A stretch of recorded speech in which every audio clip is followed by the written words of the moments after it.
মাধ্যমিকের উপপাদ্য থেকে এই শর্ট কোশ্চেনটি নেওয়া হয়েছে। উপপাদ্যটি হলো একই বৃত্তচাপের উপরে অবস্থিত কেন্দ্রস্থ কোণ পরিধিস্থ কোণের দ্বিগুণ। এই ছবিটি সেখানে দেওয়া ছিল। এই ছবিটি দেখো যে এটা চাপ, এই চাপের উপরে এই কেন্দ্রের একটা কোণ আছে, পরিধির দিকে একটা কোণ আছে। যে এই যে কেন্দ্রের দিকে কোণ আছে এই কোণটাকে বলা হয় কেন্দ্রস্থ কোণ। তাহলে কেন্দ্রস্থ কোণ কোনটি? এ ও সি। আর পরিধিস্থ কোণ হলো এ বি সি। মনে রাখতে হবে এই কেন্দ্রস্থ কোণটি হবে এই পরিধিস্থ কোণের দ্বিগুণ।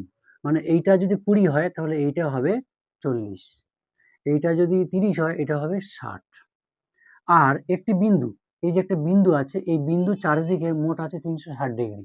তাহলে এইটা একটি বিন্দু, এই বিন্দুটা চারিদিকে হবে 360 ডিগ্রি, তার মধ্যে এইটা হয়ে গেছে 300 ডিগ্রি।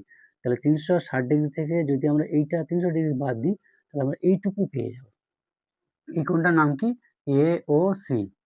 কোণ এ ও সি মোট হলো 360 ডিগ্রি।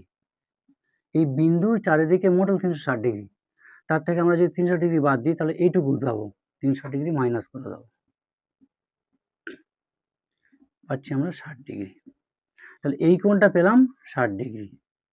এই যে কেন্দ্রস্থ কোণ হবে এই পরিধিস্থ কোণের দ্বিগুণ, মানে এই কোণের ডবল হবে এই কোণটি, তার মানে এই কোণের অর্ধেক হবে এই কোণটি। এই কোণটির নাম কি? A B C. অতএব কোণ এ বি সি একে আমরা 2 দিয়ে ভাগ করব। কেন 2 দিয়ে ভাগ? আমরা এই 60 ডিগ্রিকে কেন 2 দিয়ে ভাগ করছি? এই যে কেন্দ্রস্থ কোণ আমরা পেয়েছি 60 ডিগ্রি, তো কেন্দ্রস্থ কোণের মান হবে কি? পরিধিস্থ কোণের দ্বিগুণ, মানে এর ডবল এইটা হবে, তার মানে এর অর্ধেক হবে এইটা। তাই একে অর্ধেক বের করতে গেলে 60 ডিগ্রিকে 2 দিয়ে ভাগ করব। 2 দিয়ে ভাগ করা আর 2 দিয়ে কাটাকাটি করা একই ব্যাপার। 2 3 6, শূন্যটা তুলে দাও, 30 ডিগ্রি।